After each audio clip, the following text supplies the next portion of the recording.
En principio, quisiera darle las gracias por sumarse a esta nueva experiencia del Y Rafa capítulo también español estuvo. del Club de Roma.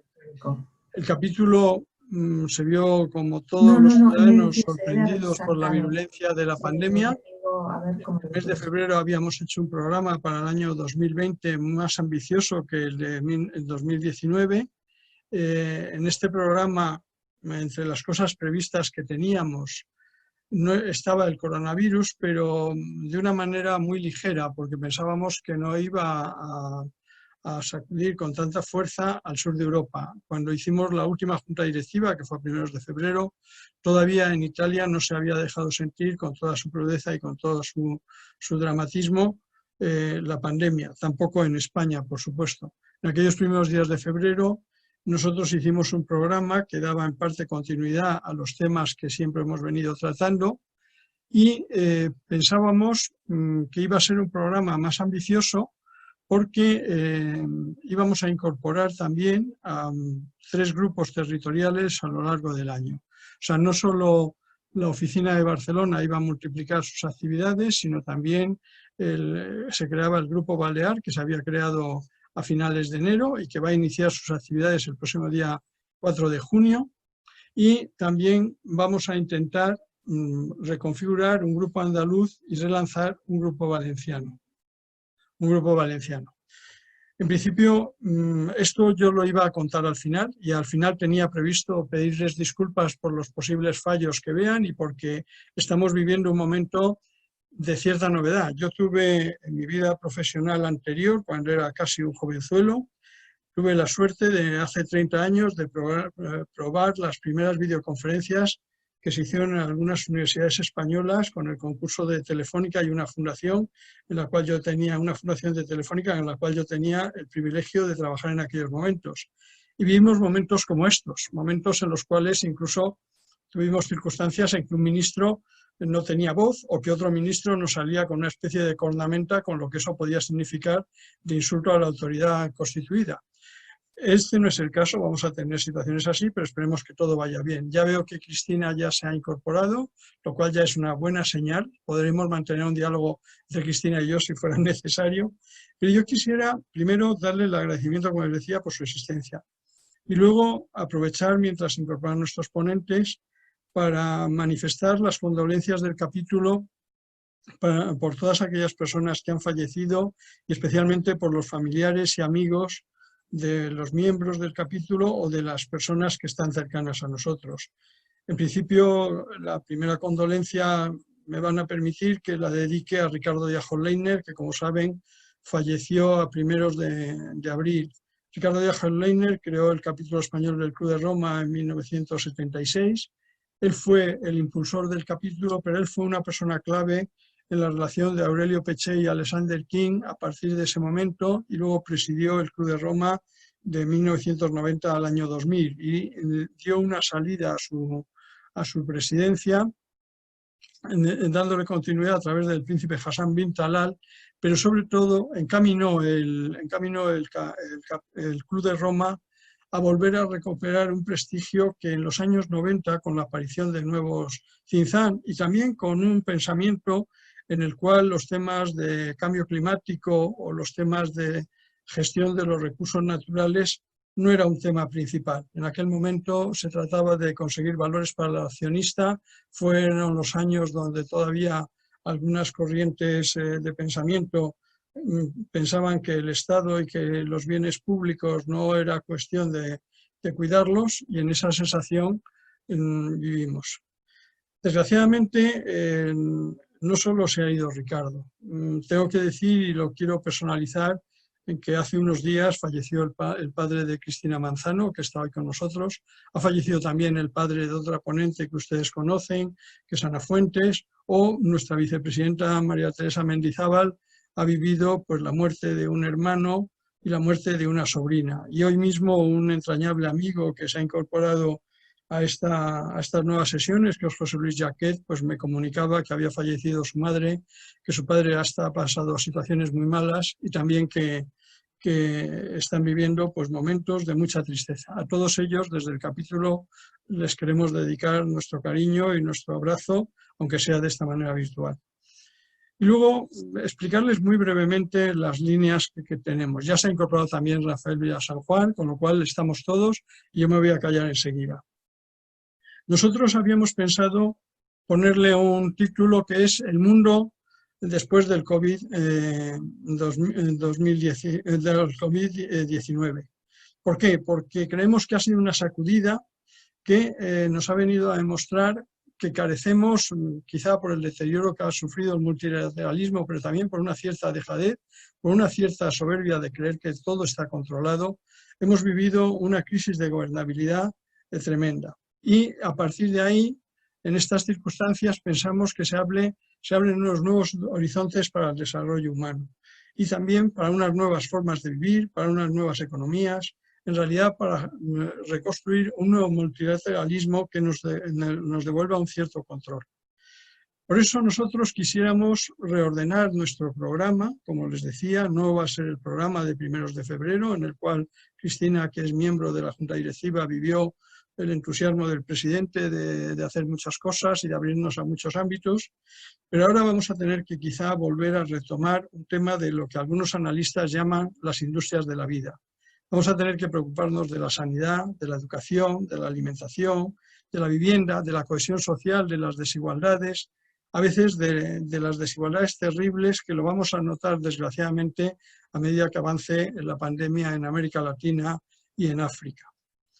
Evidentemente, tendríamos que hablar también de cómo debe ser la información en nuestra nueva época, cómo debe ser la transparencia ciudadana que necesitamos y cómo se ha de configurar el hábitat humano, hablando también de un nuevo urbanismo, pero también de una nueva ruralidad.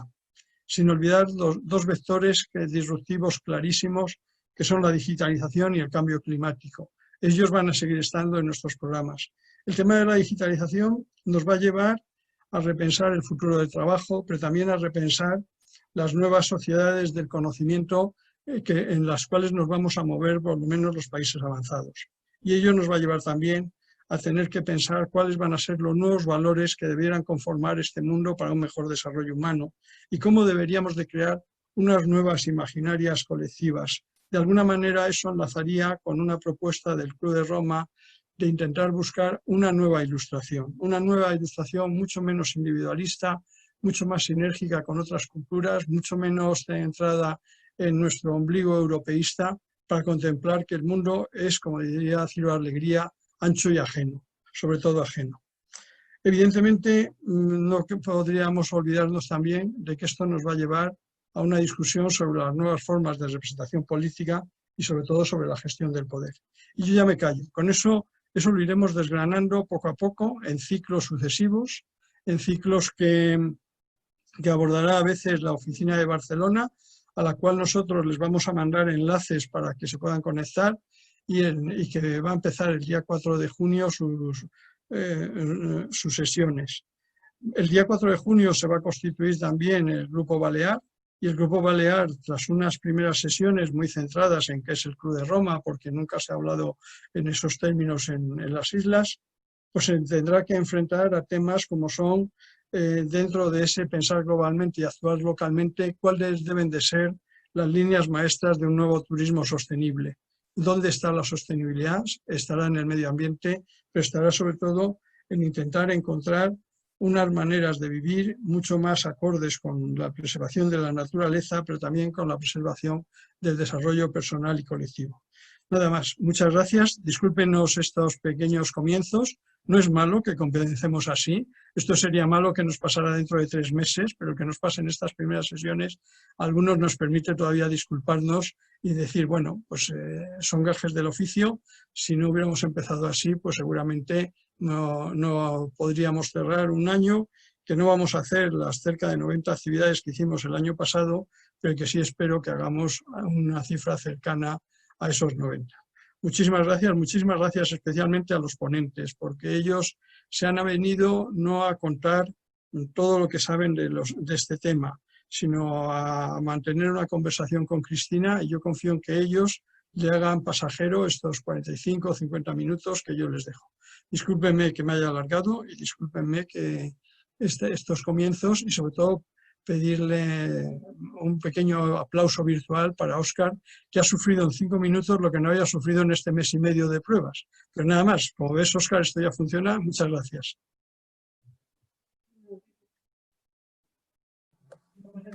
Muchas gracias, José Manuel. Es un placer estar con todos ustedes ahí al otro lado. Siempre me maravillo de lo que la tecnología nos permite y de lo mucho que ha facilitado y también complicado nuestra realidad en estos tiempos de pandemia. Quiero desde luego agradecer la presencia de Mariano Aguirre, de María del Mar Hidalgo y de Rafa Vila San Juan. Vamos a repasar con ellos dónde estamos, cómo hemos llegado hasta aquí y tratar de vislumbrar un poco qué nos ofrece el futuro post-COVID-19, si es posible hacer algo similar. Y lo vamos a hacer con 3 personas que conocen muy bien el campo de las relaciones internacionales, el campo de la seguridad y el campo de la salud global y las interconexiones entre todas estas facetas. Antes de empezar, solamente un aviso, nos gustaría que ustedes también participaran y que compartieran sus preguntas, sus comentarios, etcétera. Les animo a hacer eso en el apartado que tienen abajo en el menú del Zoom de preguntas y respuestas. Es desde ahí, desde donde yo voy a estar vigilando voy a estar viendo lo que nos mandan y al final, pues en función de las que haya, podemos dar paso a todas las preguntas o haremos una selección para irlas compartiendo con los ponentes. Bueno, querría empezar preguntando a Rafa, ¿cómo es posible que hayamos llegado hasta aquí? Porque estábamos avisados, no solamente la famosa charla de Bill Gates, sino había muchas otras señales. La OMS había dado avisos de lo que podía suponer una pandemia global, etcétera, etcétera, y sin embargo parece que no quisimos hacer caso. ¿Cómo es posible que hayamos llegado hasta aquí, Rafa? Bueno, pues hemos llegado hasta aquí porque, entre otras cosas, tenemos una cierta soberbia, ¿no? Como mundo occidental siempre hemos pensado que las enfermedades infecciosas se podían erradicar y siempre hemos hablado de erradicar enfermedades infecciosas, ¿no? Desde que en los años 70, finales de los años 70, se erradica la viruela, se empieza a hablar de que las enfermedades infecciosas son el pasado y que por lo tanto lo que vienen son enfermedades crónicas. Pero claro, eso es relativamente cierto, desaparecen, pero desaparecen del mundo, digamos, de economías avanzadas. Y lo que creamos es una frontera, en fin, no física, pero sí muy real, que es una frontera económica. Es decir, dejamos todo el peso de las enfermedades infecciosas en los países de renta baja, en los países de renta media, y en cambio aquí pensamos que estamos seguros. Tanto es así que una de las consecuencias peores que ha tenido todo este tiempo es que, a pesar de haber visto lo que había pasado en China, nadie se hubiera confinado, absolutamente nadie se hubiera confinado hasta no ver que estábamos empezando a tener consecuencias dramáticas en nuestros sistemas de salud. Siempre se dijo, bueno, cuando llegue aquí tenemos unos sistemas de salud que funcionarán. Bueno, cuando llegue aquí tenemos unos mecanismos, unas herramientas, unos medicamentos, unas vacunas que nos pueden proteger. Bien. Es cierto que se llegó a decir, y esta es la teoría más común de todos los que hemos escuchado, bueno, en el fondo es como un constipado, un poquito más grave, ¿no? Pero las cifras de mortalidad que estamos barajando, por cierto, cifras que no son ciertas, que era lo que venía de China, de lo que sabemos relativamente poco, de lo que ha ocurrido en China, son cifras que más o menos eran comparables. Multiplicaban por 10 ya entonces la mortalidad de lo que es una gripe a lo que es el COVID. Pero es que aquí se ha multiplicado por 100, ¿no? Luego, lo que nos ocurrió es que le estábamos dando el valor de algo para lo que teníamos una vacuna cuando no tenemos una vacuna. Y esa soberbia nos hizo que pensáramos que estábamos protegidos, que esto en el fondo cuando venga aquí lo tendremos muy controlado, ¿no? Y como todas las crisis, esta se ha ido cocinando a fuego lento. Una crisis que fue anunciando. Yo decía que en los años 70 la viruela desapareció porque se erradicó y solo queda viruela aislada en Rusia, en Estados Unidos, por si acaso algún día se les ocurre utilizarlo como arma, ¿no? Pero luego se habló de la polio, que todavía no se ha erradicado, ¿no? Pero en el momento en que aparece el SIDA, ya se ve que hay virus que pueden afectar fuera de esa barrera que nos hemos creado. El SARS-1 ya empezó a poner en cuestionamiento que nuestros sistemas iban cada vez más rápido detectando virus que pasaban por zoonosis, es decir, por animales y que llegaban a las personas. en parte fruto de prácticas pues, poco habituales, en parte también fruto de que la naturaleza y el hombre en la relación con la naturaleza está cada vez cortando más camino a esos animales. Luego la proximidad los hace más cercanos, ¿no? Primero fue el SARS, luego fue la gripe aviar, luego fue el H1N1, luego fue el MERS y finalmente el ébola. Y después de toda esta cadena de sucesos, empezó a haber ya bastante gente, epidemiólogos, gente muy puesta como Bill Gates, por ejemplo, que empezaron a decir, ojo, va a haber una explosión de un virus que no controlaremos. Y eso tenemos que empezar a trabajar. Está la famosa conferencia de Bill Gates de 2015, ¿no? Después del... Pero para mí es mucho más, ilustra mucho mejor el report de Global Preparedness que hizo Grob Dunlap en septiembre de 2019, ¿no? Recordemos que es un report de Organización Mundial de la Salud, Banco Mundial, o sea, de Naciones Unidas, en fin, en donde en septiembre del 2019, en papel, en un report que ya se había impreso y que por lo tanto estamos frente a una, en fin, a una realidad que se había visto antes, se anunciaba una crisis vírica de carácter respiratorio y que era capaz de hundir la economía mundial en el 5%. Bueno, pues se equivocó, pero se equivocó en que se ha hundido en el 8, en el 9 o en el 10, no en que esto vendría. Luego esta, como todas las crisis, yo creo que nos ha pasado pues en parte por esa soberbia, porque pensábamos que todo lo tenemos controlado, que esos riesgos no forman parte del mundo occidental, no forman parte de nuestras economías. Y ojo, no es más que una crisis cocinada a fuego lento que, como tantas otras crisis, y especialmente la del cambio climático, también sabemos que tiene una frontera, pero no le estamos dando la respuesta que merece, ¿no? Ahora iremos, desde luego, a la cuestión del cambio climático, pero quería también preguntaros hasta qué punto no solo la soberbia se ha juntado con los problemas que estamos viendo en el campo, en el terreno multilateral. Comentaba José Manuel los conceptos de gobernabilidad y cómo todo esto estaba asociado a los orígenes del Club de Roma, ¿no? Pero nos pilla esta pandemia en un momento de máxima debilidad del sistema multilateral y especialmente de la OMS, que está siendo muy cuestionada y atacada. Mariano, ¿cómo ves tú la posibilidad de a partir de aquí rehacer ese sistema multilateral hacia hacerlo más potente o al revés, hacia debilitarlo aún más por las amenazas que está sufriendo tanto de unos como de otros? Bueno, yo creo que hay que diferenciar entre la necesidad que hay o que mucha gente consideramos que existe de que hay que reforzar el sistema multilateral en la medida en que hay problemas o cuestiones que no pueden solucionarse, y esto se ha ido viendo en las últimas 3, 4 décadas, que no pueden solucionarse solo desde el nivel de un Estado o de un grupo de Estados. O sea, son problemas literalmente, aunque parezca repetitivo, globales, y por lo tanto son problemas o cuestiones que tienen que enfrentarse, que tienen que abordarse de forma conjunta.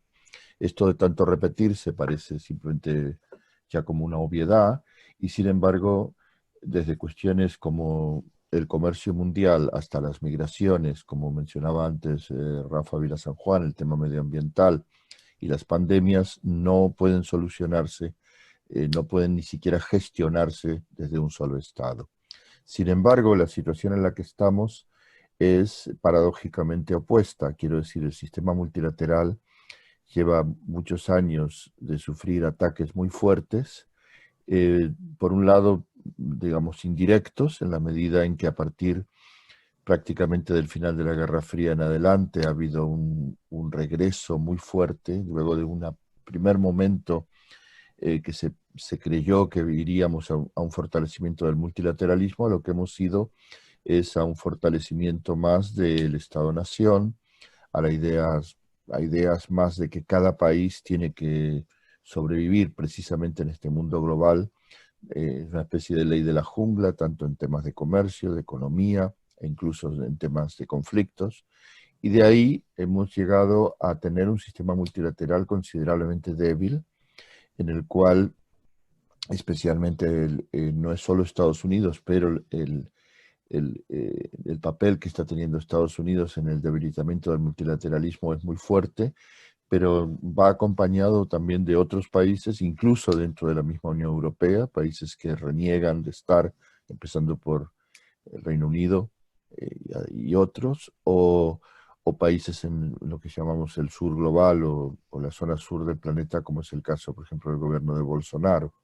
Pero veamos que esto no son solo anécdotas de una serie de políticos como Bolsonaro o Trump. Es una tendencia muy fuerte que se nota en el terreno de debilitamiento del cumplimiento con los acuerdos sobre derechos humanos, es el tirar atrás y dar pasos atrás en los acuerdos sobre migraciones, en el tema del refugio, no hacer caso, como antes contaba Rafa, en temas de cambio climático, así como lo de la pandemia, el mito era no va a llegar aquí, en el caso del cambio climático es una cosa, bueno, los ecologistas o de una serie de personas o incluso de científicos que sinceramente nos aburren con sus letanías sobre este tema.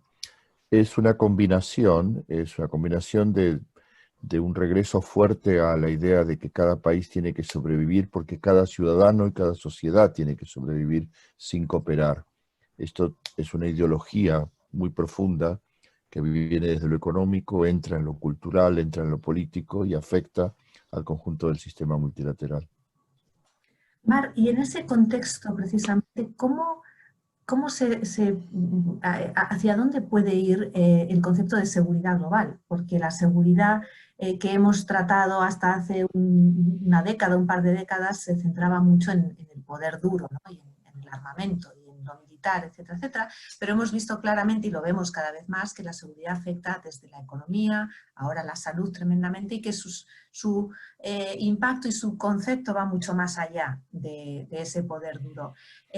¿Cómo es posible pensar en seguridad global en ese contexto que ahora mismo comentaba Mariano, ¿no? de vuelta al Estado-nación, de vuelta a postulados nacionalistas, cuando lo que estamos enfrentando son cuestiones realmente globales? Bueno, en primer lugar quisiera dar las gracias al capítulo español de Club de Roma Ya es Global por invitar a participar en este interesante debate.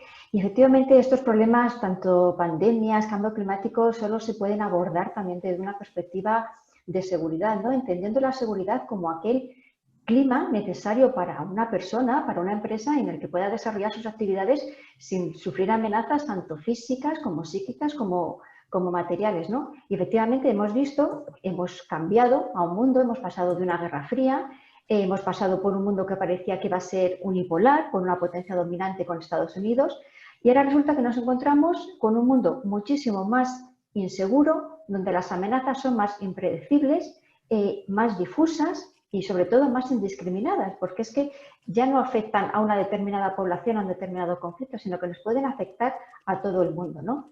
Y este nuevo concepto de seguridad pues abarca muchísimos ámbitos: seguridad económica, seguridad sanitaria, seguridad ambiental.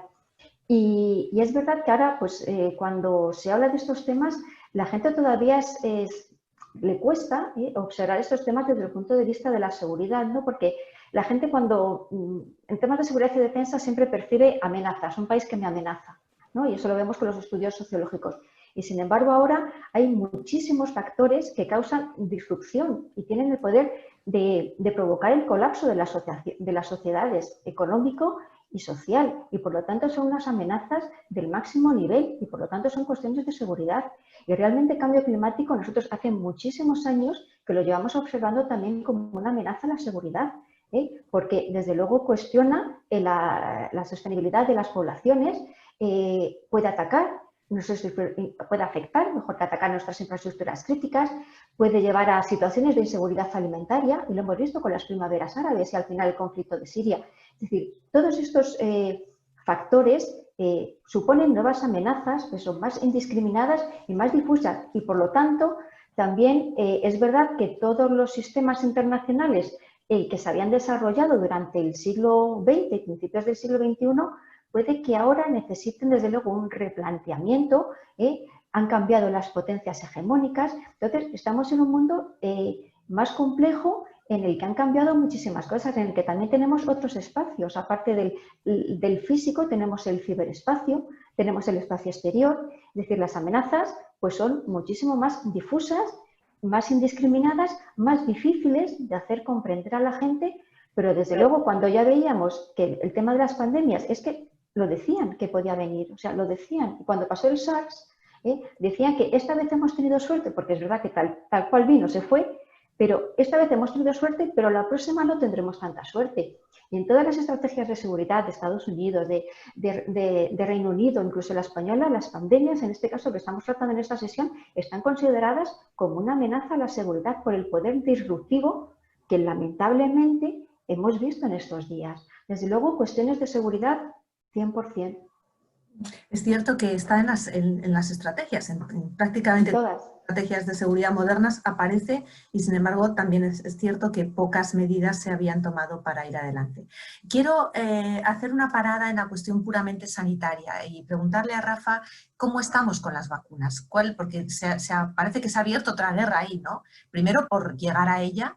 Y hay hay conflicto, pero también hay cooperación entre equipos en diferentes lugares. Y luego, sobre todo, por la distribución, ¿no? Entiendo que la batalla real va a ser con quién va a hacer llegar esa vacuna a quiénes. Y ahí también entran cuestiones como la solidaridad, los derechos y, por supuesto, los intereses económicos.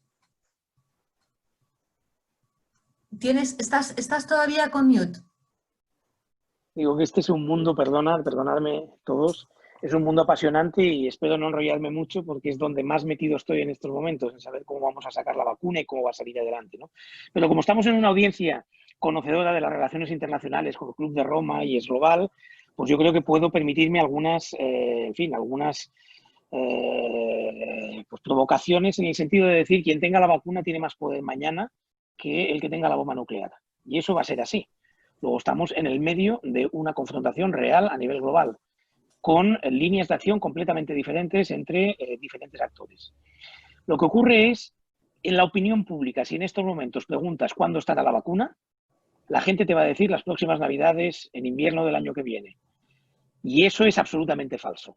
Es decir, no vamos a tener una vacuna en diciembre ni en la Navidad del año que viene. Eso se está diciendo, se está difundiendo en todos los medios de comunicación, pero ahora entenderéis por qué no la vamos a tener. Primero, la vacuna hay que desarrollarla. En ese sentido, sí que estamos corriendo carrera de Fórmula 1. Es decir, se han abandonado las carreteras secundarias, que era por donde circulábamos los que hacíamos enfermedades infecciosas hasta ahora, y ahora hemos entrado en una carrera de Fórmula 1. Hay más de 100 componentes en estos momentos que se están ensayando. Hay 3 que ya están casi en fase 2. Las fases de las vacunas, porque en el mundo de fuera de la sanidad no se entiende qué son esto de las fases.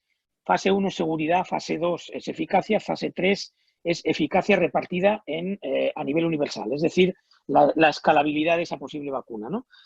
Normalmente una vacuna se tarda 10 años en desarrollar. Luego ya parece difícil que en un año podamos desarrollar esta, a pesar de que, insisto, nunca ha habido tanta gente investigando, tanta gente trabajando, ¿vale? Pero se pueden acortar muchos plazos, los regulatorios, los de intercambio de información científica, etcétera, etcétera. Puede ser que haya una vacuna a finales de año. Yo creo que en el caso de Trump lo está anunciando porque como tiene elecciones en noviembre, le va muy bien decir ya estamos ahí y dentro, primero elegirme y luego ya tendremos la vacuna, inmediatamente después, ¿no? En cualquier caso, esa vacuna no estará en el brazo de nadie, más que de los voluntarios que hayan pasado por las fases clínicas, ¿no? El gran problema de la vacuna en estos momentos ya no es el desarrollo, ya no es descubrirla, que también, y que es el principal reto normalmente de cualquier vacuna, es producirla. Esta va a ser la primera vacuna que hace falta a nivel global. Y en el mundo en estos momentos no hay capacidad de producción. Imaginemos lo que se está diciendo a nivel epidemiológico, que para que el virus empiece a caer necesitamos un contagio del 50-60%. Si somos 7.000 millones de personas, rápidamente hacemos unos cálculos, nos hacen falta 4.000 millones de vacunas, en el caso que sea una dosis. Poco probable, puede que sean 2 dosis. Luego nos hacen falta 8.000 millones de vacunas. En estos momentos, países como Estados Unidos, que no es un gran productor de vacunas, tampoco Alemania, tampoco es un gran productor de vacunas, Estados Unidos produce aproximadamente del orden de los 25 millones de vacunas año. Lo digo para que lleguemos a las 4.000 o a las 8.000 dosis que necesitamos. No hay capacidad de producción en el mundo para una vacuna universal. No la hay en un año, no la hay en 2 años. Pero es que hay más. Las vacunas más avanzadas son tecnologías que hasta ahora no existían en vacunas. Luego, por un lado, tendrán una regulación más complicada Y por otro lado, que eso se puede acortar, evidentemente, porque se empezará a dar vacunas a las que se vea que funcionan sin excesiva regulación, pero por otro lado va a ser más difícil de producir, porque las fábricas que producen, que básicamente están en India, en China, en Brasil, en fin, en países de rentas medias con alta capacidad tecnológica, porque todos los laboratorios farmacéuticos del mundo han desestimado la producción, porque es muy, se puede hacer en otros países y la han deshecho. Ya digo que en Alemania, en Estados Unidos, en Suiza, países donde hay grandes multinacionales farmacéuticas, en ninguno de ellos se va a producir la vacuna. Hay una operación, que la habréis oído hablar, de Donald Trump, que se llama algo así como la velocidad de la luz, que quiere copiar el proyecto Manhattan. El proyecto Manhattan fue el que produjo la bomba nuclear que cayó en Nagasaki y Hiroshima, en donde se puso a trabajar a más de 100.000 personas de la industria, del ejército, de la academia, todos juntos para desarrollar esa bomba. Bien, Estados Unidos, Trump está apostando por retomar la capacidad de producción, es decir, que la produzcan laboratorios privados y vamos a generar aquí las capacidades de producción. Ha invertido 800 millones y pretende hacer una operación similar. El problema es que esto va a requerir tiempo también. Y ahí es donde él está diciendo que él va a tener la vacuna en diciembre. Muy difícil. Porque primero hay que tener la vacuna y luego hay que producirla. Existen otras dos vías alternativas. Una la habréis visto en la Organización Mundial de la Salud, la carta que han firmado 140 presidentes, en fin, élite política y entre ellos Gordon Brown, pidiendo que la vacuna tiene que ser un bien público común y que, por lo tanto, hay que poner a disposición todos los recursos gubernamentales con la contrapartida de que no haya patentes. Eso escrito queda magnífico, en la realidad va a ser muy complejo. Entre otras cosas porque con 100 o más de 100 componentes en estos momentos corriendo por todos lados, buscando la fórmula de conseguir la vacuna, las patentes van a salir, porque lógicamente no hay paso que no conlleve una patente. Pensar que una vacuna hoy en día se produce de la siguiente manera. Se investiga en ciencia básica con dinero público y fundaciones tipo la Gates o tipo Wellcome Trust. Se pasa entonces a pequeña startup biomédica, que es la que desarrolla el primer piloto de vacuna. A la que eso se hace grande, estos pequeños startups ya no pueden desarrollarla y pasa a laboratorios que desarrollan las fases 2 y 3. Y una vez se tiene en fase 3 aprobada, que es ya segura, eficaz y se puede escalar, en ese momento se la entregan a los productores para que la empiecen a producir. Aquí tenemos un gran problema y es la patente se va a partir de las pequeñas biofarmacéuticas que trabajan en ese piloto 1, todo se va a patentar. Luego lo que hay que hacer es buscar las contrapartidas por el dinero público que se invierte.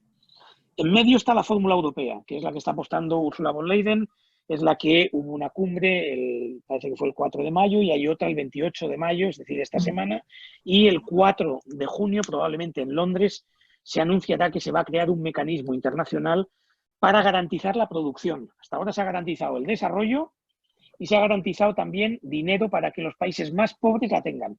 Pero ¿qué pasa en los países medios? ¿Qué pasa en los países de renta media? Donde su sistema de salud tampoco va a poder comprar una vacuna que valga más de $5. También va a tener que haber una capacidad de gobernanza internacional, ¿no? En estos momentos estamos ahí.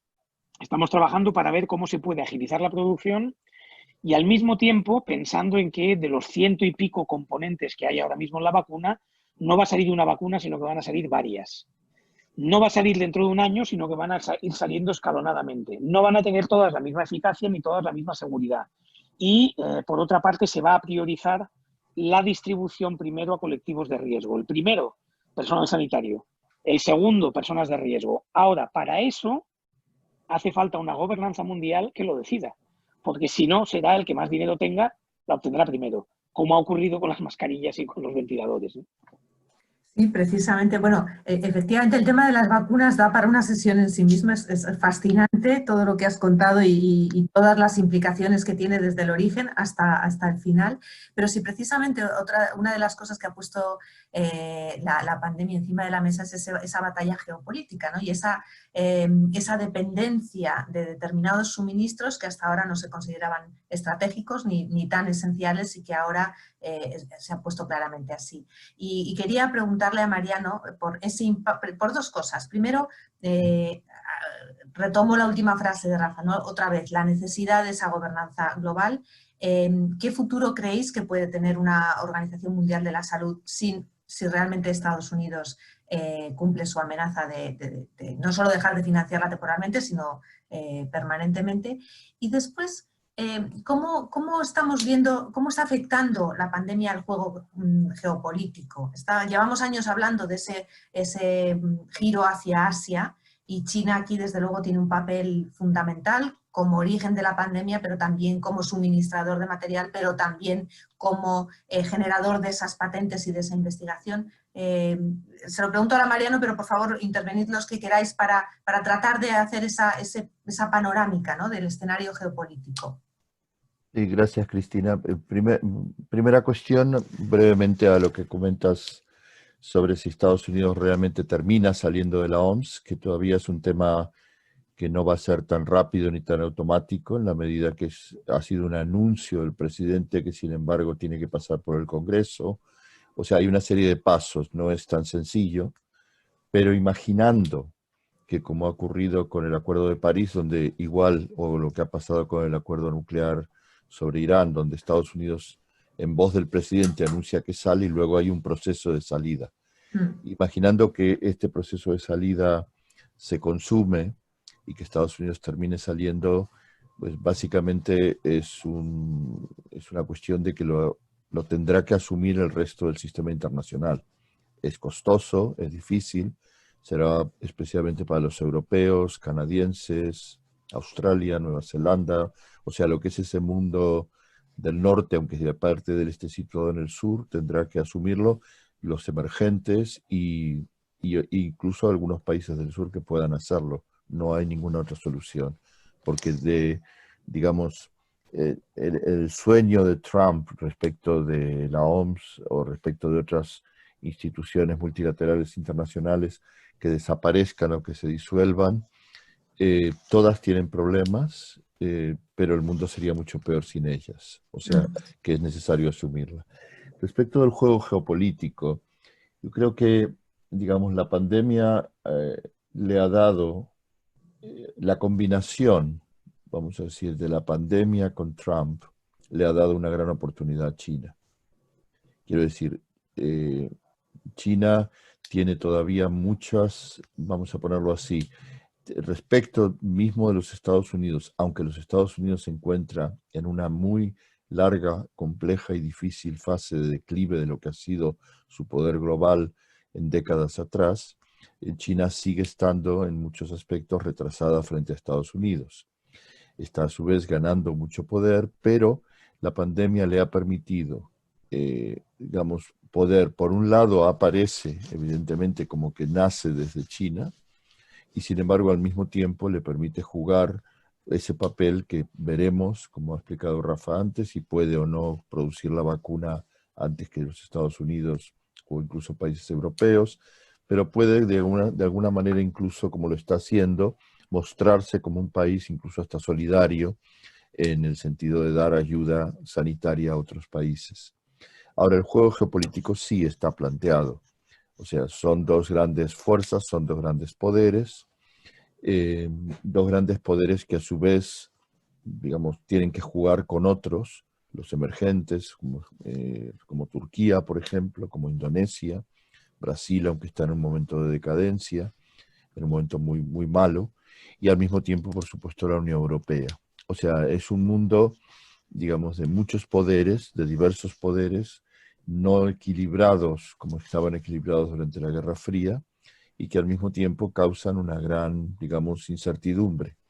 Ahora, en ese juego geopolítico, insisto, curiosamente, el juego entre la pandemia, en que esté presente la pandemia, y un gobierno, digamos, tan extravagante como el de Donald Trump, a su vez acrecienta esa sensación de que estamos avanzando y posiblemente pueda ocurrir, como avisó precisamente China hace pocos días atrás, hace 2 días atrás, el peligro de que entremos realmente en una nueva Guerra Fría, que tendría muchas diferencias frente a lo que fue la Guerra Fría anterior entre la Unión Soviética y Estados Unidos.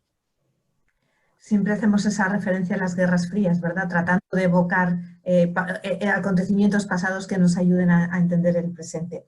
Quiero ir al tema que habéis mencionado varias veces, de la relación de la pandemia con el cambio climático, de la equiparación del cambio climático como gran amenaza global, igual que son las cuestiones de salud. Y le quería pedir a Mar que nos explicara brevemente, y a partir de ahí vamos a este tema más amplio del cambio climático, el concepto de One Health, que has mencionado en el artículo que has publicado en el especial de Global, y que es una idea de la Organización Mundial de la Salud, ¿verdad? En donde se considera que la salud de los ecosistemas, la salud del planeta, va alineada también con la salud de las personas, que no podemos disociarlo y que por haberlo hecho en buena medida también estamos sufriendo ahora las consecuencias. Quería que nos lo explicaras un poco más y a partir de ahí, si os parece, os lanzo ya también esa relación posible o real de cambio climático, de pérdida de biodiversidad con lo que nos está ocurriendo. Mar, por favor. Estás en mute todavía. Gracias, Cristina. Pues efectivamente, la iniciativa de One Health surgió en la Organización Mundial de la Salud en el 2006 para hacer frente a la necesidad de concebir la salud desde el punto de vista humano, desde el punto de vista animal, desde el punto de vista de las plantas, desde el punto de vista de la salud de los ecosistemas, porque se veía que el número de brotes epidémicos estaba aumentando, que la gran parte de los problemas de la humanidad en cuestión de brotes epidémicos y pandémicos iban a venir de zoonosis, de enfermedades zoonóticas. Y se trataba, pues eso, de aunar, ¿no? de aglutinar esfuerzos, de crear una red de alerta temprana a nivel mundial, porque es verdad que los cambios que estamos viendo, como el cambio climático, están generando que estos sistemas estén interactuando, ¿no? Y es verdad que nosotros, el ser humano, concebimos la Tierra como un sistema y cuando al sistema le hacemos una acción, el sistema responde. Entonces, es necesario abordar este punto de vista desde una salud única, una salud global, enfocada en tres aspectos básicamente. Primero, en una inocuidad de los alimentos, que aquello que comamos sea sano para nosotros. Y en los alimentos están incluidos tanto vegetales como animales. Por otro lado, también las enfermedades zoonóticas, ¿no? Es decir, ¿dónde está el origen de los problemas futuros, de las nuevas pandemias? Porque el riesgo en pandemias no existe, no es cero. Y esto, la COVID-19 no es más que una de las próximas pandemias y epidemias que pueden venir. Y por último, también tratar de abordar un tema importantísimo, como es la resistencia a los antimicrobianos que estamos viendo. La capacidad de generar las superbacterias para los cuales el ser humano, que parece que podíamos con todo, como decía Rafael, que ya habíamos creado un estado de salud bastante logrado, pues bueno, pues se puede venir abajo simplemente porque los antibióticos no funcionen a las nuevas enfermedades. Todo eso hace que desde luego se tenga que ver desde un punto de vista global y el daño a los ecosistemas pues indudablemente nos afecta. Y pongo un caso por ejemplo, de Nigeria. En Nigeria la fiebre de Lassa es endémica, pero sin embargo se está viendo un repunte porque a medida que se están talando los árboles es una enfermedad que se transmite por los roedores. Esos roedores que están en los bosques están yendo a las ciudades y entonces se está produciendo un repunte, a pesar de ser endémico, de fiebre de Lassa. Es decir, cuando atacamos los ecosistemas nos lo devuelven, ¿no? Y por eso pues, es necesario considerar todo el conjunto de una salud, One Health, y sobre todo crear redes de alerta temprana. Y en el cambio climático también se puede poner el ejemplo de las aves migratorias. Las aves migratorias, como consecuencia del cambio climático, están cambiando sus rutas. Entonces, en el caso de España, si esas aves anidan o se posan o van a humedales, pueden encontrar parásitos, germes, patógenos que no estamos acostumbrados a ellos. Y de ahí la importancia de establecer redes de alerta de vigilancia sanitaria en todos los niveles, veterinario, sanitario, y abordar la salud como un conjunto.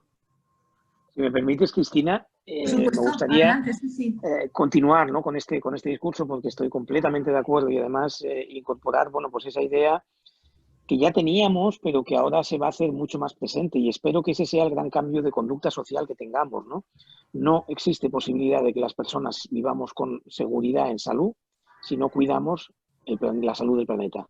Es decir, salud planetaria y salud de las personas va completamente de la mano.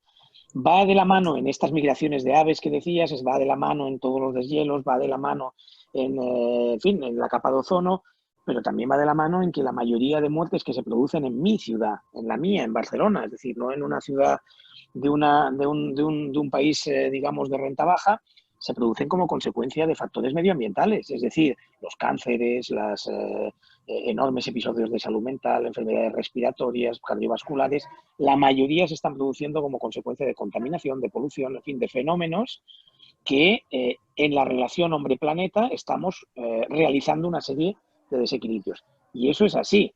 Ha habido un paréntesis, que son las muertes del COVID. Es verdad, durante estos 2 meses ha habido muchas más muertes por un factor que también ha venido de presionar a la naturaleza, pero que en cualquier caso era una enfermedad infecciosa. Pero es que cuando esto se normalice, seguiremos teniendo una cantidad de personas ingresadas porque no estamos tomando las medidas necesarias, porque nos parece que nos quedan muy lejos, cuando en realidad sus consecuencias ya las tenemos aquí y están para aumentar.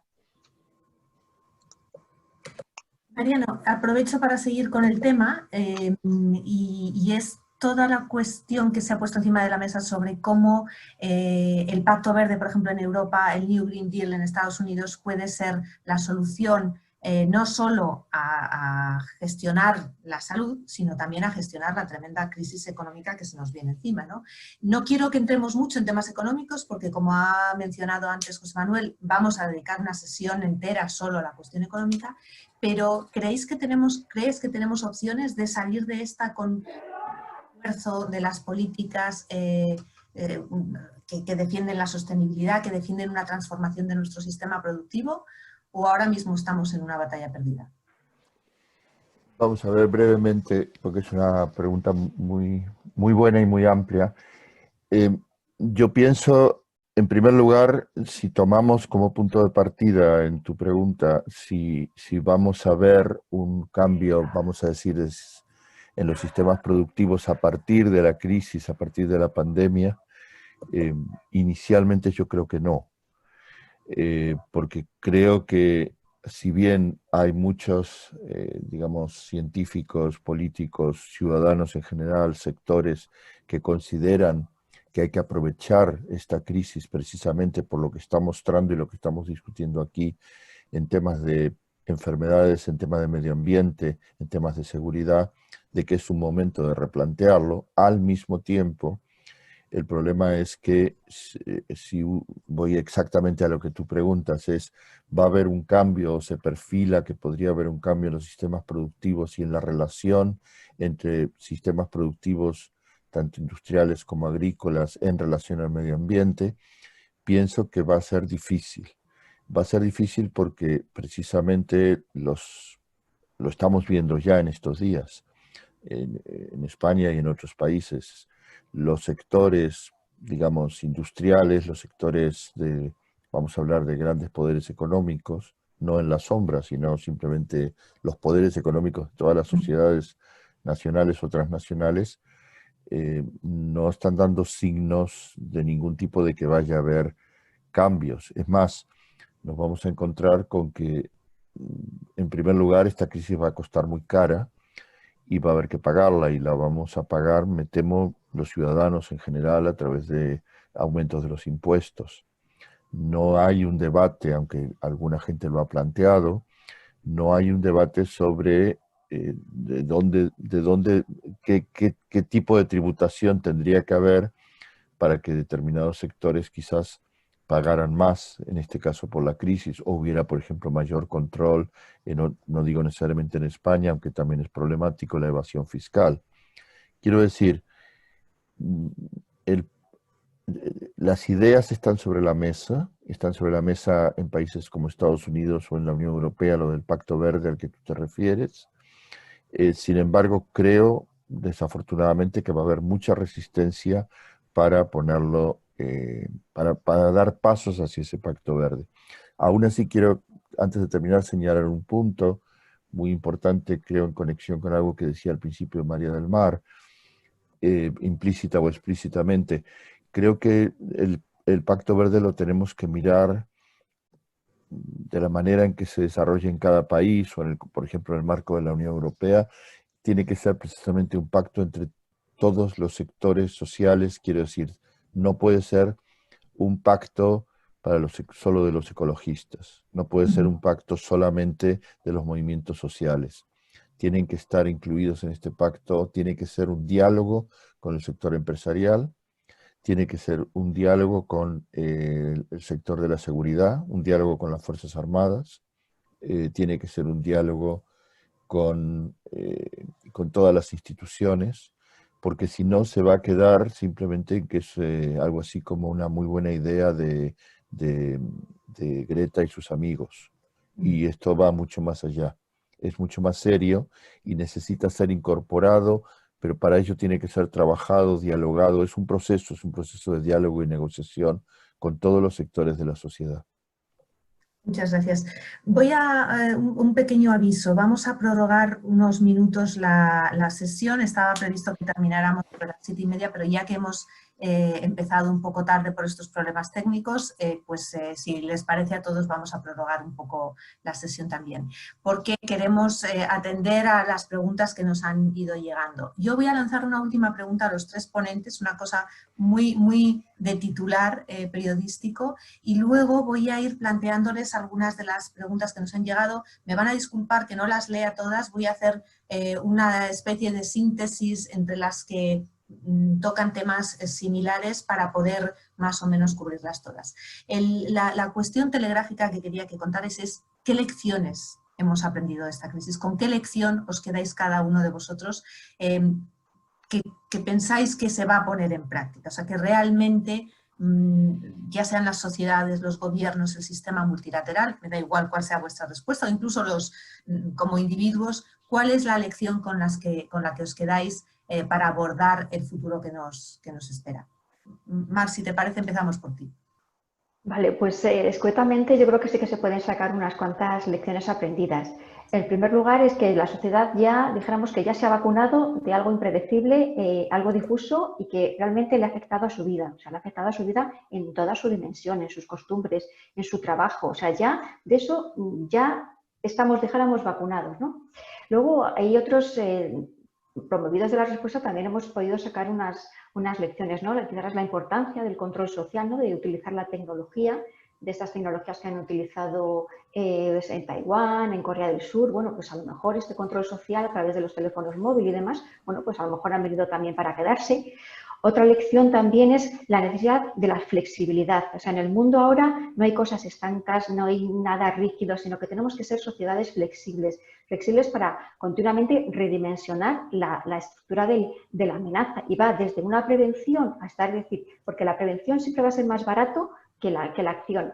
Una redimensión de poder crear unos hospitales modulares que se vayan abriendo, que se vayan ampliando, cerrando en función de las necesidades, una cooperación mayor público-privada, un fortalecimiento de los sistemas públicos, una mayor también colaboración con el ámbito militar, ¿no? de ver qué capacidades operativas, la importancia de definir qué sectores estratégicos desde el punto de vista de una crisis sanitaria, porque desgraciadamente también es verdad que con el ANTRAS también aprendimos, ¿no? con la crisis de los sobres de ANTRAS, la importancia de tener los reactivos para poder hacer las pruebas, porque ya no solo es el material de protección de los sanitarios, de las mascarillas, de las personas, es incluso lo más básico también como son los reactivos para poder hacer las pruebas. Es decir, una serie de sectores estratégicos que los tenemos que tener ya claro y definidos.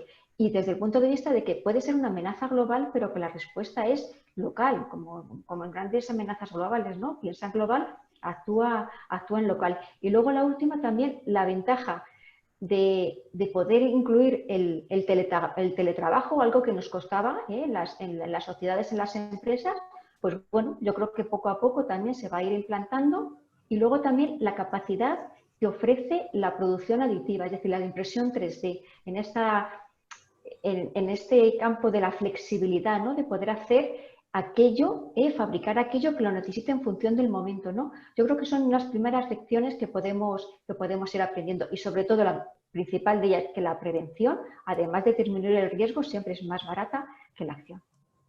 Gracias, Rafa. Bueno, algunas iría por el mismo camino que decías, ¿no, María del Mar? Pero vamos, yo voy a decir tres, ¿no? Tres y además alguna que yo creo que la hemos aprendido todos, otras que me gustaría que las fuéramos interiorizando todos y otra que yo creo que es el camino al que nos aboca para todos, pero que todavía estamos lejos de haberla entendido. La primera, estamos vacunados, es decir, estamos vacunados de la soberbia que teníamos, ¿no? Mucha gente decía, oye, ¿por qué Corea lo ha hecho tan bien? Bueno, pues sencillamente porque pasó esto en 2003. Y por lo tanto toda la población estaba vacunada. En Corea todo el mundo tenía mascarillas en su casa cuando empezó el SARS-CoV-2. Es decir, ya estaban preparados de alguna manera para algo que podía venir. Nosotros no. Nosotros no solo nuestros gobiernos no lo estaban, al final son un reflejo de la sociedad y la sociedad pensaba, ¿para qué nos vamos a confinar? Pero esto lo pensaba el día 8 y el día 9 de marzo, hasta que no llegaron los muertos. Y la progresión de esos muertos no empezó a pensar que esto debería ser así, ¿no? Luego, ya tenemos un primer elemento que, y así respondo a una de las preguntas que he visto de pasada, ¿va a venir una segunda ola? ¿Estamos preparados? Estamos mucho mejor preparados, muchísimo mejor, aunque no haya vacuna. ¿Por qué? Porque a la que venga tenemos sistemas de rastreo y seguimiento que no teníamos. Tenemos las casas preparadas. De esta vamos a salir, que dentro de 5 años tendremos todos mascarillas, igual que tenemos mercromina en la mesita de noche, por si acaso, cuando podamos salir sin mascarillas. Luego, esa vacuna existe y esa es una vacuna social, ¿no? Eso nos prepara. Segundo, tema de digitalización, ¿no? Yo creo, lo apuntabas y yo lo corroboro. Es decir, estamos aprendiendo a ese mundo que teníamos a saber utilizarlo. Y yo creo que vamos a cambiar y mucho, enormemente. Nos hemos dado cuenta que una parte muy importante de todo lo que son el mundo de los servicios, el mundo de todas esas reuniones, puede funcionar de una manera en la cual no hace falta tanta presencia continuada permanentemente en las oficinas. Luego va a cambiar el espacio de trabajo. Vamos a hacer más espacios de encuentro para cuando haga falta encuentro y más espacios de teletrabajo, de digitalización, mejor utilizados en el futuro. Esto irá entrando por la fuerza, porque a la que en una oficina pues la gente empiece a utilizar esto, al resto no le quedará más remedio. Y la tercera y última va más en la línea de cosas que comentaba Mariano, ¿no? Del multilateralismo. Yo creo que nos hemos dado cuenta y tenemos que ser conscientes, a pesar de que la tendencia ahora sea la contraria, y es que los estados-nación por sí solos no sirven para una serie de retos que tenemos. Y no sirven, por lo menos en lo básico, vamos a tener que inventar un nuevo multilateralismo. Que no sea solo la representación de estados, que es lo que le pasa, por ejemplo, a la Organización Mundial de la Salud, sino que empiece a haber una nueva forma de entender cómo vamos a actuar a nivel internacional. En la vacuna se está apostando quizá por eso. Organización nueva que lo que busca es estados donantes, estados implementadores, expertos, industria, sociedad civil, organizaciones de Naciones Unidas, Organización Mundial de la Salud, que trabajan juntos para decir cómo lo vamos a organizar todo esto, ¿no? Entonces, puede tener menos rigidez, lo importante es que los estados le den validez económica, ¿no? Que ese es el gran reto. Pero lo que sí es cierto es que aunque estamos viendo que todos los países grandes han tirado por la vía fácil, que es la vía del temor, es decir, seamos más nacionalistas, cerremos más las fronteras porque es la forma de protegernos. Eso no nos protege ni de los riesgos del clima, ni de los riesgos de la salud, ni de los grandes movimientos migratorios humanos, ni del oxígeno que necesitamos, ni del agua que también necesitamos a nivel global. Luego, por lo menos, hay 5 o 6 cosas en las que vamos a tener que tirar por un multilateralismo nuevo. Mariano, por favor. Sí, dos cuestiones vinculadas, respondiendo a tu pregunta. La primera es, hemos descubierto en esta crisis, o yo espero que hayamos descubierto, o que mucha gente haya descubierto, quiénes son realmente los trabajadores esenciales, quién es la gente esencial. Quiero decir, no quiero hacer un discurso de ninguna manera populista en esto. Todos los trabajos son necesarios, son esenciales. Pero hay una serie de trabajos que han ido quedando, vamos a llamarlo, en el sector servicio, y cuando lo miramos desde una perspectiva muy práctica, es cuánto gana esa gente, cuánto ganan los médicos en los hospitales públicos, cuánto ganan las enfermeras, cuánto gana la gente que cuida la gente mayor en las residencias, cuánto ganan los policías, en cualquier ciudad prácticamente. Nos vamos a encontrar con que es ese sector, que es un sector sin el cual, y es lo que creo que hemos descubierto, en nuestras sociedades no se mueven, no funcionan o funcionarían caóticamente como sociedades que hay en otras partes del mundo, en donde precisamente la falta de todos estos servicios hace que sean sociedades mucho más caóticas y mucho más vulnerables. Eso es el revalorizar a esos sectores que normalmente les llamamos de servicios. Creo que es importante, especialmente en una época en la cual lo que prima es privatizar todos estos servicios. Y ahí voy a mi segundo punto, algo que de alguna manera hay muchos temas que se nos pueden quedar y no hemos mencionado. Creo que esta crisis nos tiene que servir para recordar que el Estado tiene que estar al servicio de los ciudadanos. Quiero decir, el Estado tiene que ser un Estado que use los impuestos de los ciudadanos y use su política, su visión, para precisamente construir, tener, avanzar, como decía María del Mar, en políticas de prevención, en temas como la salud, entre otros que podríamos mencionar aquí. O sea que, insisto en que creo que van vinculadas las dos cosas. Tiene que ser ese Estado que se construyó, llamado Estado benefactor en Europa después de la Segunda Guerra Mundial, que tanto se ha criticado, que puede ser corregido, pero que tiene que ser revitalizado otra vez. Pues aprovecho ahí justo donde terminas para empezar con las preguntas. Me adelanto y les pido disculpas porque va a ser imposible recogerlas todas y, como decía antes, voy a hacer una especie de síntesis, pero hay preguntas que tienen que ver precisamente con las políticas que estamos viendo y que se están aplicando. ¿Hasta qué punto la pandemia está sirviendo para experimentos políticos, tanto en el nivel nacional, en cada uno de nuestros estados, como en el nivel global? Y esa pregunta la quiero ligar a otro tema que también ha salido en varios comentarios, y es hasta qué punto este confinamiento, o sea, son políticas que se dirigen específicamente al confinamiento, está siendo aceptado o no por los ciudadanos, hasta qué punto el poder de regulación de los estados se contrapone con la libertad que en las democracias defendemos.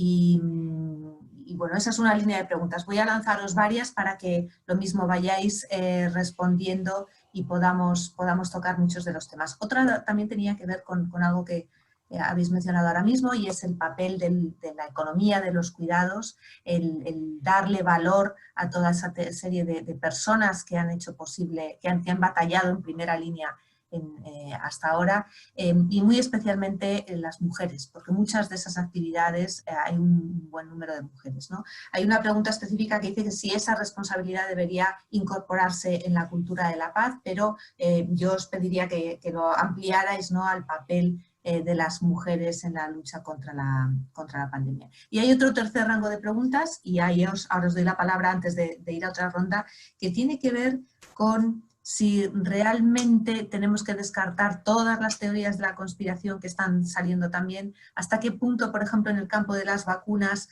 y de la información, los intercambios de información entre grupos, predomina el secretismo o el afán de colaboración o la necesidad de colaboración, e incluso hay una persona que comenta si esto no tiene como objetivo el disminuir la población en un mundo superpoblado. Ahí os lo dejo. No sé quién quiere empezar. Cada uno puede responder a los puntos que más le interesen, por supuesto. Yo si queréis me puedo avanzar o me puedo intentar avanzar por la parte más de salud, ¿no?, y de las teorías conspiratorias, que las he oído de todos los tipos y de todos los colores, ¿no? Y lo primero que diría es, vamos a ver, la ciencia se publica, y en esa publicación es donde están los caracteres en los que uno puede no solo bucear, sino que además muchos científicos van a contrarrestar las teorías que lanzan otros, ¿no? Luego, una buena parte de la ciencia en sí misma se conoce, se sabe y se sabe hasta dónde puede llegar, ¿no? Por ejemplo, una de las cosas que se ha dicho es: este virus fue creado en un laboratorio de China. Bueno, pongamos que fuera verdad. Si fuera así, en estos momentos dependeríamos todos de China. Y lo que sí sabemos a nivel científico es bastante, y sabemos que un virus así no se puede crear de la nada. Se puede clonar. Una vez tenemos uno, se puede copiar otro. Esto científicamente es posible, pero este virus no se puede crear de la nada.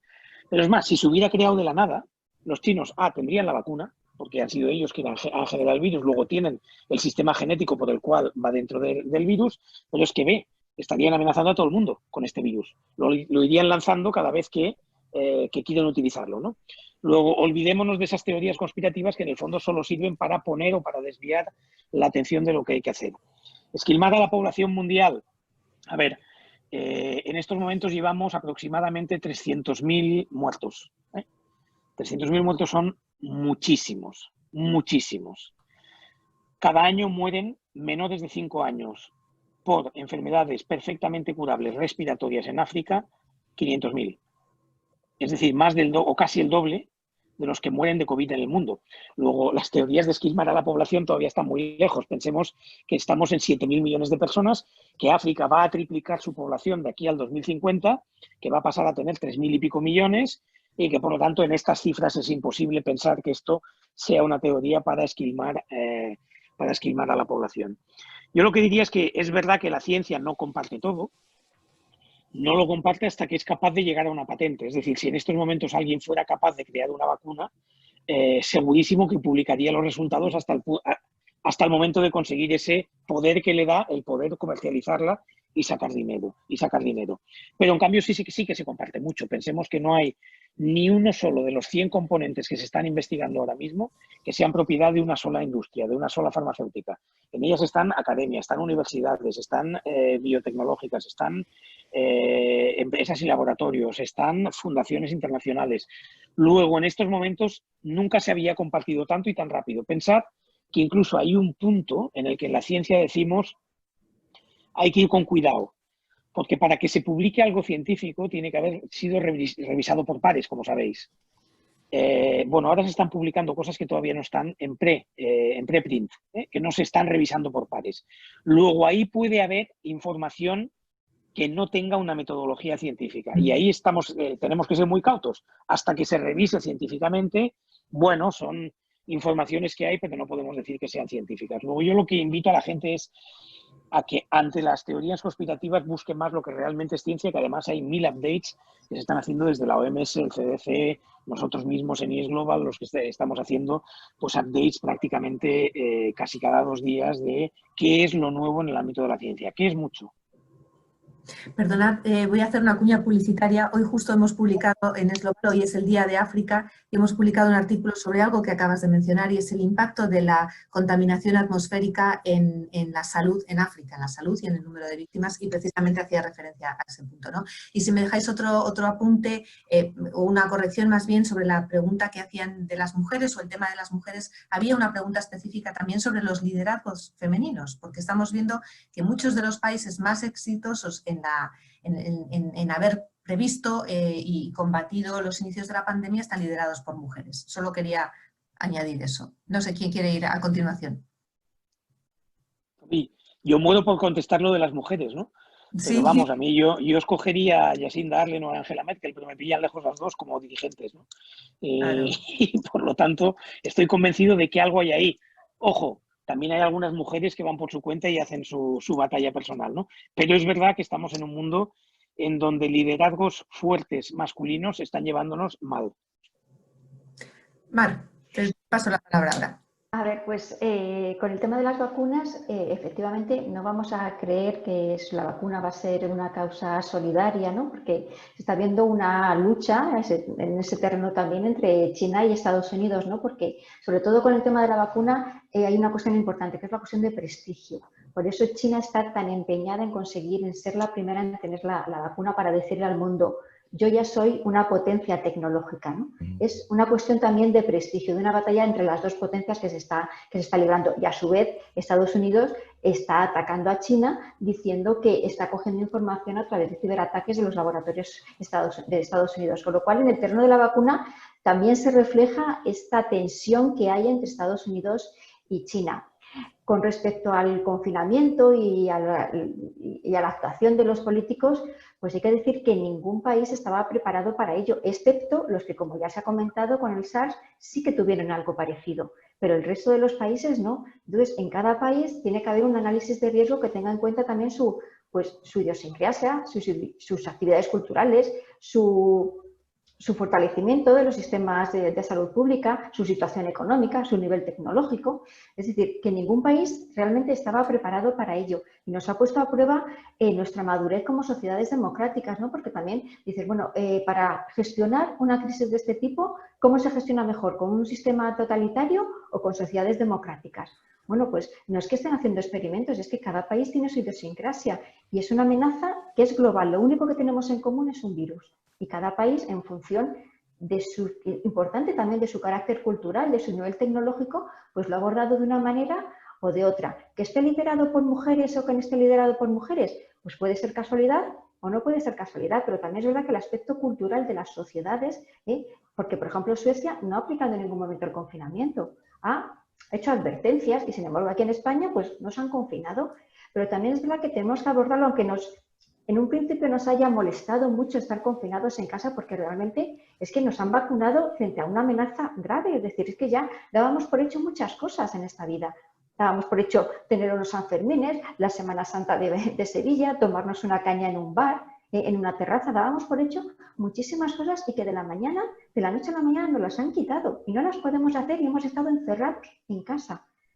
Entonces, esto ha sido como una vacuna frente a la incertidumbre, ¿no? Y el no hacer por sentado todas las cosas que teníamos. Pero también es una sensación de decir, bueno, esto se veía venir, esto es seguridad y esto es, al final, es una responsabilidad la que tenemos también con los demás, ¿no? Es decir, esto puede pasar, ha pasado, puede volver a pasar y actuar de forma responsable, ser sociedades democráticas responsables, pensando en la sociedad, no a nivel personal. Y por lo que respecta a la cuestión de género, pues sí es verdad que en la salud hay cuestiones de género, hay roles, hay pues, ver dónde se puede contagiar, qué papel juega por cuestiones de género.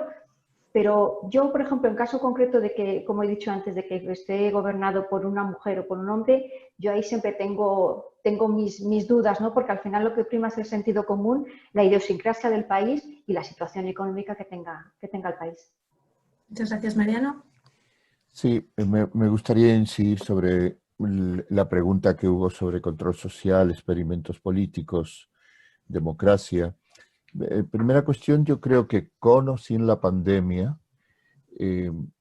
muchos de los, vamos a decir, aplicaciones tecnológicas que hemos visto en el sentido de, podemos llamarle control social de los ciudadanos, positivo o negativo, se hubieran dado igual, podrían haber sido menos visibles que con la pandemia. La pandemia ha hecho que fueran mucho más notables las formas en que, por ejemplo, en Corea del Sur o en la misma China, y progresivamente lo veremos en otros países, los gobiernos han podido, digamos, tener un control de los ciudadanos, insisto que puede ser positivo o negativo según cómo se use.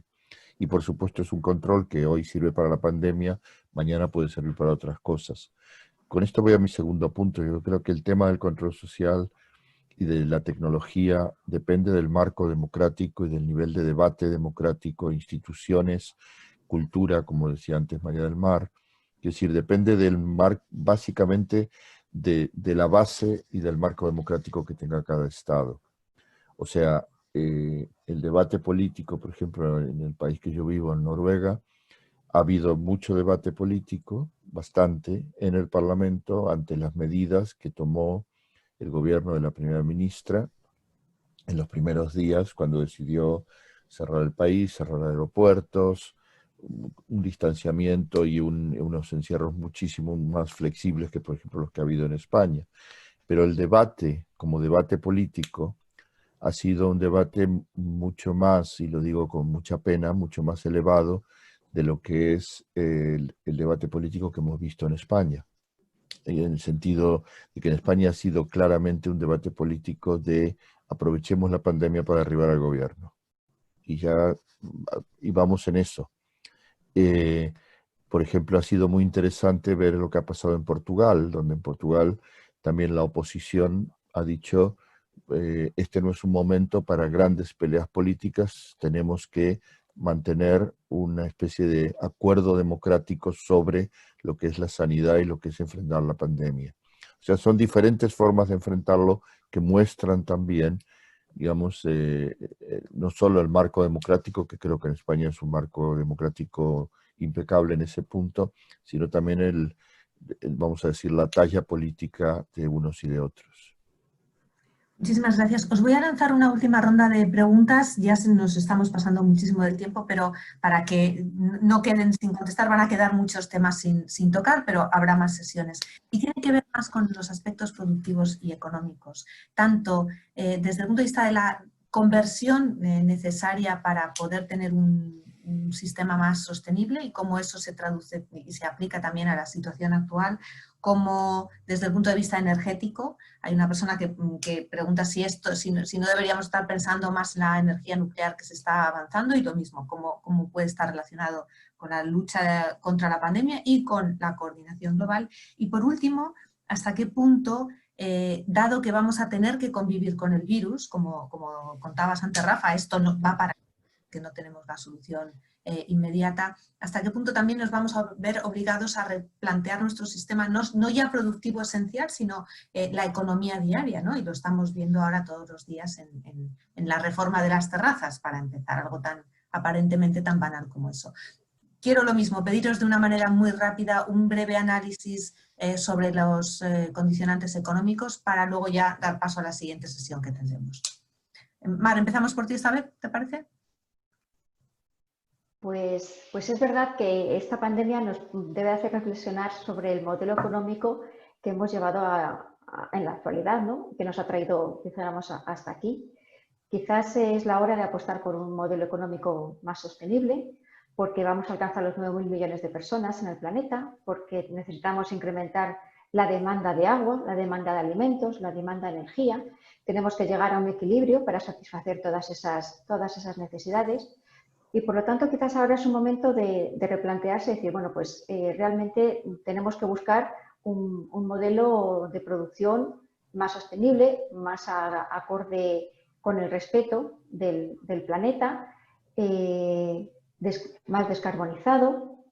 Y bueno, yo creo que puede ser ahora un buen momento aprovechar, como yo digo, casi un reseteo, ¿no?, de estos sistemas productivos, para así avanzar hacia un punto un poco, pues, más sostenible, ¿no? Porque vemos que al final los perjudicados, si no seguimos este tipo de modelos, somos nosotros mismos, y lo estamos viendo ahora mismo con la COVID-19. Muchas gracias, Mariano. Sí, yo brevemente voy a repetir casi lo que dije en otra pregunta, en respuesta anterior. Yo creo que es un momento que debería ser muy apropiado para plantearse modelos productivos, o más que tienen mucho que ver, como lo planteabas tú en la pregunta, tiene que ver también con nuestros modos de consumir y de producir en la vida diaria. Sinceramente tengo mis dudas de que eso se vaya a hacer en general. Es decir, soy relativamente escéptico sobre esto. Tengo la impresión que lo que va a pasar es que luego de estos 3 o 4 meses, o los que al final sean, de alguna manera se va a volver al punto 1, lo que explicaba Rafa Vila San Juan en su primera respuesta. Quiero decir, esto le pasa a los demás. Y esto le pasa a los demás, que si antes lo situamos en Nigeria, ahora lo vamos a situar, bueno, pues en los pobres de mi país, el país que esté. Pero sinceramente, no quiero amargar la noche a nadie, pero tengo serias dudas de que de esta situación vayamos a salir con una especie de pacto o de conciencia muy amplia. Más bien, me temo que sí, que va a haber sectores que van o vamos a salir de alguna manera reforzados en la idea de esto es necesario hacer una serie de cambios en profundidad importantes, y al mismo tiempo, fijémonos, es lo que estamos viendo, habrá otra gente que se aferrará a ser antivacunas, o se aferrará a ideas muy nacionalistas, o se aferrará a ideas muy populistas, en torno a identidades muy fuertes, o simplemente gente que su situación no le permite algo que no nos ha dado tiempo a hablar aquí, por ejemplo, todo el mundo, vamos a llamarle muy pobre, que no tiene más remedio, como ha pasado en la India y otros países, de pues o como, o salgo a la calle y hago algún tipo de trabajo y me arriesgo a morirme o me muero de hambre. Y esa gente tiene tiene poco margen para poder elegir. Ese es un tema que tú has tratado en Esglobal también ampliamente, que es cómo esta crisis y otras crisis también están acrecentando la desigualdad, tanto en el seno de los países como global. Le voy a pasar la palabra a Rafa y ya vamos a concluir. Rafa, ¿estás todavía con el micrófono apagado? Perdón, digo que la retomo desde donde la dejáis, ¿no? Tanto Mariano como tú, que es efectivamente uno de los grandes retos que vamos a tener es que la brecha de desigualdad no se haga todavía más grande, al revés, que la vayamos haciendo más pequeña, ¿no? Y por lo que tenemos hoy en día, lo que vemos es que van a pagar más las consecuencias quienes ya pagaban habitualmente las consecuencias de otras muchas cosas. Pero bueno, vamos a ver hasta dónde podemos llegar en ese sentido. Yo creo, a diferencia de ese en fin, un cierto escepticismo que transmitías, Mariano, quiero pensar que hay dos barreras que se tienen que empezar a romper, ¿no? Una va a ser natural, que es la barrera generacional, es decir, van a ser los jóvenes los que vayan a sus nuevos trabajos y los que pidan una serie de conclusiones que hoy por hoy, o una serie de condiciones que hoy por hoy no estamos pidiendo o que no ha pedido nuestra generación, ¿no? Y van a trabajar, pero van a decir, yo quiero ganar dinero, pero es que además quiero tener una responsabilidad sobre lo que estoy haciendo y cómo está contribuyendo pues, a mejorar el planeta o a empeorarlo, ¿no? Y yo creo que eso va a pasar de alguna manera factura al sector privado. La otra es romper la barrera ideológica. Tú lo decías antes, Mariano.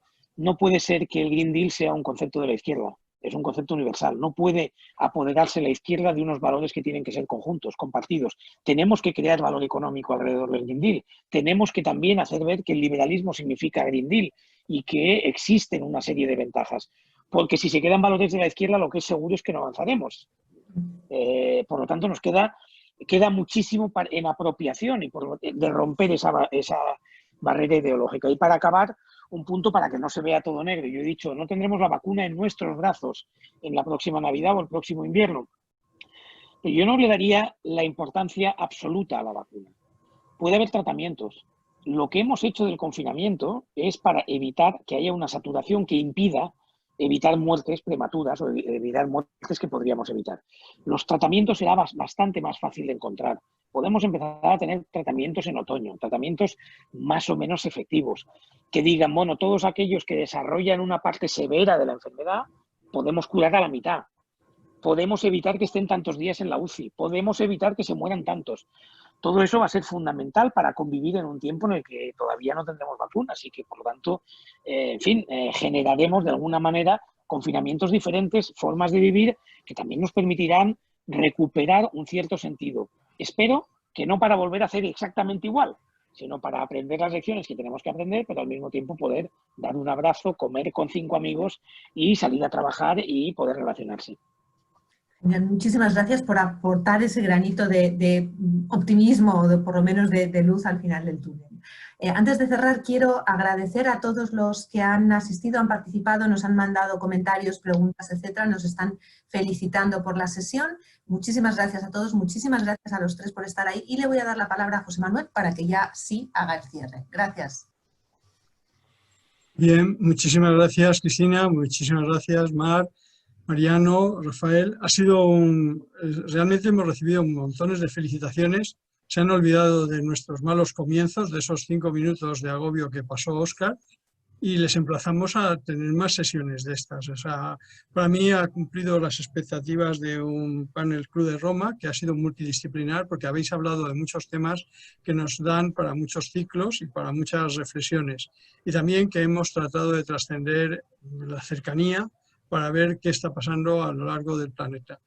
Creo que abrimos con esto un nuevo curso que nos va a llevar a debates en los que estáis todos invitados y a los cuales os agradeceremos sugerencias para orientar las sesiones del capítulo. El capítulo está abierto, no es un club de debate, no es un club que tenga certeza, sino que es un club que lleva viviendo en la incertidumbre desde que se creó en 1968, donde fueron incapaces de hacer un documento sobre cuál iba a ser el futuro de la humanidad.